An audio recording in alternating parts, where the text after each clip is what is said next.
పేరు ఆనంది నాగేశ్వరయ్య. నేను 8వ తరగతి చదువుతున్నాను. నా పేరు దుర్గా మల్లేశ్వరి. నేను 8వ తరగతి చదువుతున్నాను. ప్రధానోపాధ్యాయుల వారికి, ఉపాధ్యాయులందరికీ తెలుగు భాష దినోత్సవం శుభాకాంక్షలు. ఇప్పుడు మేము తెలుగు భాష గొప్పదనం గురించి మాట్లాడబోతున్నాం. దేశ భాషలందు తెలుగు లెస్స అని డి కృష్ణదేవరాయలు కొనియాడారు. మరియు ఇటాలియన్ ఆఫ్ ది ఈస్ట్ అని బ్రౌన్ ద్వారా అన్నారు. మన ప్రాచీన కవులు, ఆధునిక కవులు మన తెలుగు భాషపై ఎన్నో పద్యాలను రచించారు. ఇప్పుడు నేను ఒకటి పాడుతాను. భాషయన్న తెలుగు భాషయే భాషరా, తేట తెల్లమైన తీపి భాష, ఉన్న బావిలోన ఉదకంపు రీతిగా, స్వచ్ఛమైన భాష స్వర్ణ భాష. చక్కగా చెప్పావు మల్లేశ్వరి. అందుకే మన తెలుగును తేనెకన్నా తీయనైన భాష అని అన్నారు. ప్రపంచ భాషల్లో అత్యధిక అక్షరమాల కలిగిన భాష మరియు 4000 ఏళ్ల నాటి ప్రాచీనమైన భాషల్లో, ద్రవిడ భాషల్లో అత్యధికులు మాట్లాడే భాష తెలుగు భాష. తెలుగు భాషా దినోత్సవం అంటే గుర్తుకు వచ్చింది. అసలు దీన్ని ఎందుకు జరుపుకుంటామో తెలుసా ఆనంది?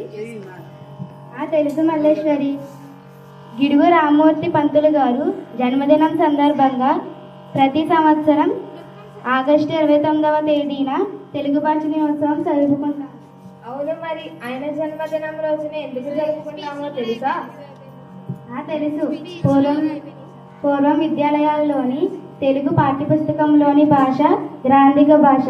అది అందరికీ అర్థమయ్యే విధంగా లేదు. పండితులకు మాత్రమే అర్థమయ్యేది. సామాన్య ప్రజలకు అది చదవడం కష్టంగా ఉండేది. అందుకే మన గిడుగు రామ్మూర్తి గారు ప్రజలలో వ్యవహారిక భాష ఉద్యమాన్ని ప్రారంభించారు. వాడుక భాషే బోధన భాషగా ఉండాలని వాదించారు, పోరాడారు. కానీ దీనికి విశ్వవిద్యాలయాలు, ప్రభుత్వం వెనకంజ వేసిన పత్రికలు మాత్రం రామ్మూర్తి గారికి పూర్తి సహకారం అందించాయి. ఈయన చేత ఉత్తేజితులు అయిన ఎంతో మంది రచయితలు వాడుక భాషలో ఎన్నో గ్రంథాలను రచించారు. సాహిత్య భాషగా, కవిత్వ భాషగా, వ్యవహారిక భాషే ఎంతో గొప్పదని రుజువు చేశారు. ప్రజల్లో విద్య వ్యాపిస్తే గాని సంఘం వృద్ధిలోకి రాదు అని గిడుగు రామ్మూర్తి గారు అన్నారు. ఈనాడు మనం పాఠాలను ఎంత సులభంగా చదవగలుగుతున్నామంటే అది ఆయన చలువే. నిజం చెప్పావు మల్లేశ్వరి. ధన్యవాదాలు.